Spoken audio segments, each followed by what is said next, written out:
Hello. This is a very important topic. Please, we want your contribution. We want to arrive at something good.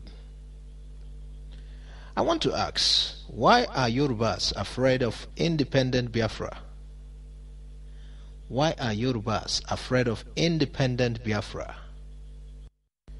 Anytime a Northerner opposes the independence of Biafra from Nigeria, I am not surprised because the North has been made to believe that they will lose a lot if Nigeria ceases to exist.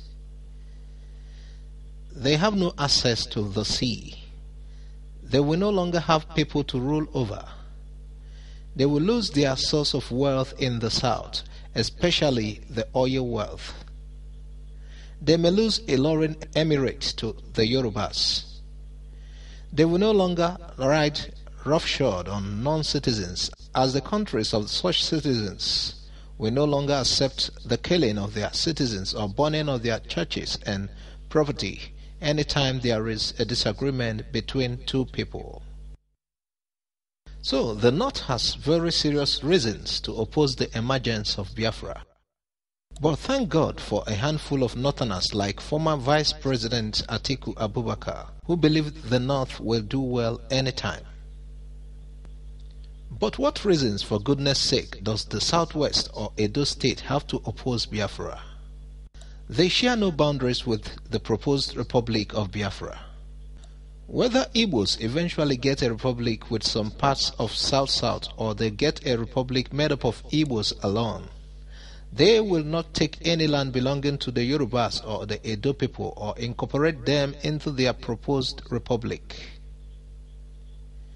But let us leave the Edo people and concentrate on the Yorubas in this discussion, because the Yorubas are the loudest opponents of Biafra. I have read many articles and social media posts and comments by Yorubas shouting themselves hoarse, opposing Biafra, condemning those who ask for it, blackmailing those who talk about Biafra, and pointing out to them all that they will lose if they leave Nigeria. Most times they talk of the war and South Sudan anytime Biafra is mentioned, even though the proponents of Biafra are asking for a peaceful exit via a referendum. Recently, I read another of such sweet-quoted articles in Writer's War Room by one Ayodele Adeyemi. He wrote, "Biafra, how prepared are we for the consequences?" One Ayodele Adeyemi wrote this, trying to list all the Igbos will lose, from the ridiculous to the bizarre, if they leave Nigeria. It made me wonder again why the Yorubas are so fixated on Biafra exit. If Biafra is mentioned casually on Facebook, Twitter, Nairaland or Punch website, it is most likely that the first person that will ridicule or attack the post will be a Yoruba person. Sometimes, even when Biafra is not mentioned in an article or news item, a Yoruba person will bring it into discussion and start the attack. You then begin to wonder, why are many Yorubas so afraid of the exit of the Igbos from Nigeria, even though they pretend that it does not worry them? Definitely, I have seen some Yorubas who don't care if Biafra succeeds, as well as those who even support it, but the majority of the Yorubas give unnecessary opposition to it that is difficult to understand. The Igbos don't cause destructive riots or mayhem in Yoruba land. They don't harm Yorubas in southwest or southeast. The Yorubas don't harm them too. They and the Yorubas have lived in relative peace for many decades, even though they always bicker like two co-wives. The Igbos always invest in any place they reside, unlike many other Nigerians that make money in other places but would always repatriate their wealth home. Yet one hears many Yorubas always call Igbos names and tell them to go back to their land.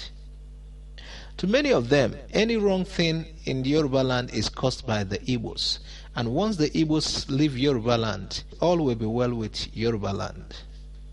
You can imagine that. Surprisingly, these same members of the Yoruba ethnic group who want Igbos to leave their land with all their wahala are usually the ones who are vociferous in their opposition to Biafra. It is difficult to understand. One would think that this group of Yorubas would be too glad anytime they hear of Biafra so that the Igbos can leave them alone. But no way. The Yorubas have access to the sea. They have seaports and international airports. They have the biggest commercial center in Nigeria, which is Lagos, which is even richer than many African countries. They have many educated people and professionals. They have industrialists, entrepreneurs and business people. They have rich people. They have an arable land. They even have oil in Ondo and Lagos. They are a homogeneous people with Yoruba as the language that is common to all of them. So there will be less bickering among them where they are an independent nation. The Yorubas would have gone far ahead of the present Nigeria if they were a country even for 20 years now. It is obvious that Nigeria is pulling the Yorubas back like it is also pulling back the Igbos, the Niger Delta and even the Middle Belt. In spite of all this, it is shocking that most Yorubas always condemn any mention of Biafra, either with direct verbal attack or subtle discouragement and blackmail. What are the Yorubas afraid of about Biafra? Some people have said that if the Igbos leave Nigeria, the balance of Christianity and Islam will disappear and Nigeria will become a predominantly Muslim country. Some believe that the Igbos serve as a buffer between the north and the southwest. Whenever there is an attack from the north, Igbos are usually the victims. So if they exit, the Yorubas may become the recipients. Maybe they don't want that.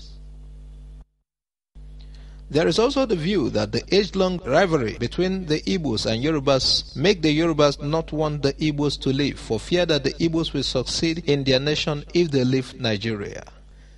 That will mean leaving the Yorubas behind. So the Yorubas will prefer to be the first to leave Nigeria when they are ready.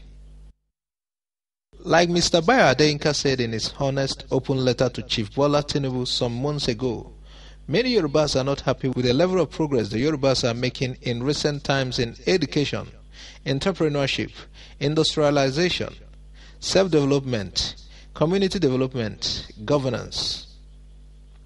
They have lost grounds to the Igbos and South-South even in education where they had a head start for many decades. So maybe they fear that they are not ready to stand on their own in the event of the exit of Igbos from Nigeria. It is therefore insulting to see educated people like Adeyemi and many online and on-air commentators and analysts give the most bizarre reasons why Biafra will not work. An example is Adeyemi's claim that the degree that a Biafra citizen is holding may not be recognized in Nigeria again. How ridiculous. As presently constituted based on the statistics from exam bodies like WAEC, NECO and JAM, do other parts of Nigeria have a higher exam standard than the Southeast? No. And even if a citizen of Biafra is requested to write an exam in Nigeria, as requested by US, the UK and other Western countries from Nigerians now, what is the big deal about that? When Nigerians, including Igbos, take such exams in Europe or North America, don't they excel? If Nigeria creates a policy not to employ Biafrans, Biafra will respond in kind. Nigeria will not be the only country in the world available for international relations. Some 30 years ago, nobody heard of Dubai. Nobody visited it. Beirut in Lebanon was the Middle East hub. But insecurity scared travelers away and UAE seized the opportunity to push up Dubai. If Nigeria or a future Oduduwa Republic make itself unfriendly, people will naturally seek friendlier climes. And many places, including the future Biafra or Igbo Republic, will be willing to grab that traffic.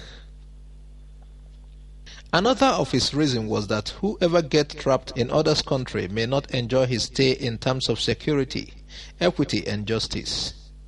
What is this fixation with getting trapped in other side, as if nations must pass through war and then continue warring forever? Between 1922 and October 1, 1961, Southern Cameroon was part of Nigeria. Since they were moved to Cameroon in 1961, has there been a case of people being trapped in others' country? Don't they enter Nigeria freely and reside peacefully, and vice versa? Then the next point is this one that is always harped on by many scaremongers. A citizen of Biafra will be an illegal alien in Lagos that may not be allowed to own property or do business until his papers are perfected. All previous property and businesses may be reviewed and or revoked. Why this constant threat and blackmail about property and investment that Igbos may lose if they get their own country? Are Adeyemi and those Yorubas who think like him planning to confiscate Igbos' investment in their land? Let me not talk about the provisions of the United Nations on the protection of investments of countries that separate. But note that the reason there was abundant property in 1970 in some parts of Nigeria was because Biafra did not succeed as an independent country. If you seize the property of the nationals of an independent country, you have declared your country the enemy of that country. You should also be ready for the consequences of such an action. Besides, if the Yorubas create insecurity in their land through the seizure of the property of their neighbors, it will be to their detriment, as other nationals don't like being in a place that is not peaceful. So this group of Yorubas should stop hoping that the property of Igbos will be available for seizure. It will be a regrettable action if taken. Thankfully, there are some Yorubas who don't think this way. But in the worst case scenario of losing their property in any part of Nigeria, the Igbo will continue their lives unperturbed.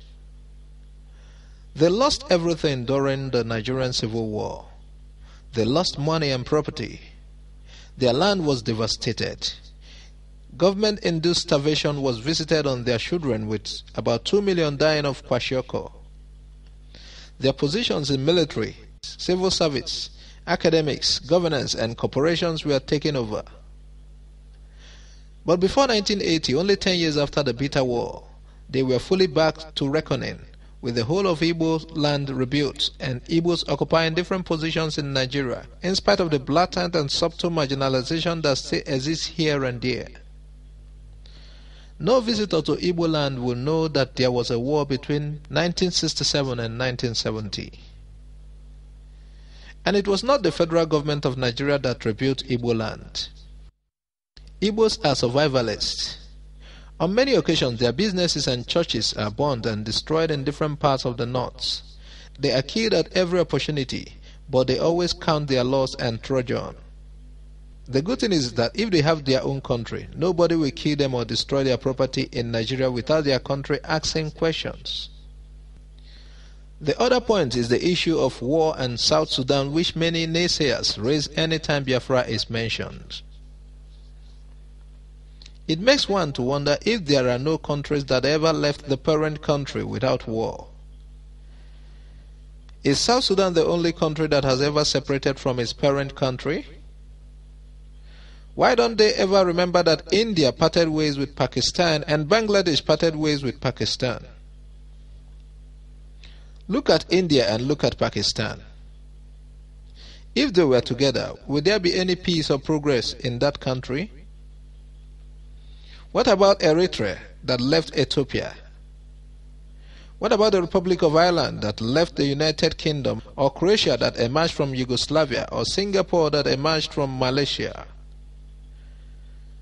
What about the many other countries that emerged from the former USSR, Yugoslavia and Czechoslovakia, and other countries? Are they embroiled in war?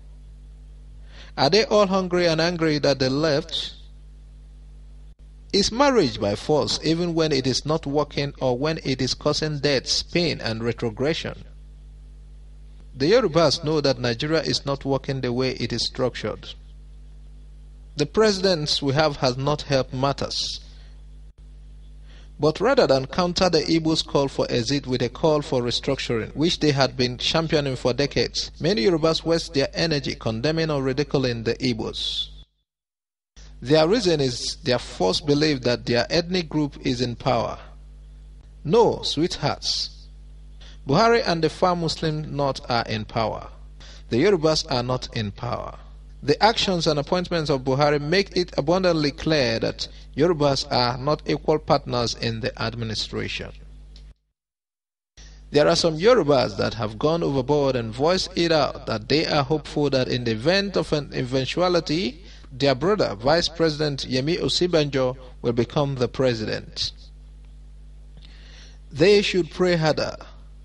No matter anybody's opposition to Buhari, nobody who loves Nigeria will pray or hope for anything to happen to him in office. We don't need that again in Nigeria. Even if anything happens to him, the far north will seek ways of having another northerner replace him sooner or later. Power means a lot to the far north. The Igbos want progress and freedom. They abhor the mediocrity and regrets which Nigeria has increasingly represented. They believe that there is no much they can achieve if they had the opportunity. They worked hard for Nigerians' independence and got imprisoned at a time some people were saying they were not ready for independence. They would fare better in Nigeria if Nigeria were working well like other modern states. But they don't want to be part of a country that is filled with religious extremism, killings, burning, intolerance, tribalism, mediocrity, marginalization, quota system, and the like. Singapore was expelled from Malaysia in 1965 because Singapore's People's Action Party (PAP) insisted on meritocracy, while the United Malays National Organization (UMNO) insisted on affirmative action or quota system for Malays. As tiny as Singapore is, with 719 square kilometers and 5 million people, it is a country of note because core principles are meritocracy, multiculturalism, and secularism. No country built on this principle suffers underdevelopment. In spite of the sad way Singapore was expelled by the Malaysian parliament when Singaporeans were not around in the parliament, both countries have very good relations today and are progressing at their own pace without any insinuation of seizure of property and businesses and the like. This set of Yorubas should focus on finding solutions to Nigerians' backwardness by asking for restructuring of a country rather than acting as busybodies who show the Igbos all the beautiful reasons why Biafra will not work. They cannot claim to love the Igbos more than the Igbos love themselves. Igbos are not stupid or blind. They know what they want and what is good for them. Nigeria, as it is structured, is not good for the Igbos, and from how other parts of Nigerians are faring, it is obvious that it is not good for other ethnic groups too. If the country is restructured and governed well and fairly, nobody will talk of secession. But the direction of the nation is not raising hope. So should the Igbos fold their arms and continue with this motion without movement because of fear of the unknown? God forbid. This article was written by Ken C. Okumma Asaba, Delta State. Thanks for listening to Igbo Area TV. Please subscribe to our channel for more updates. God bless you.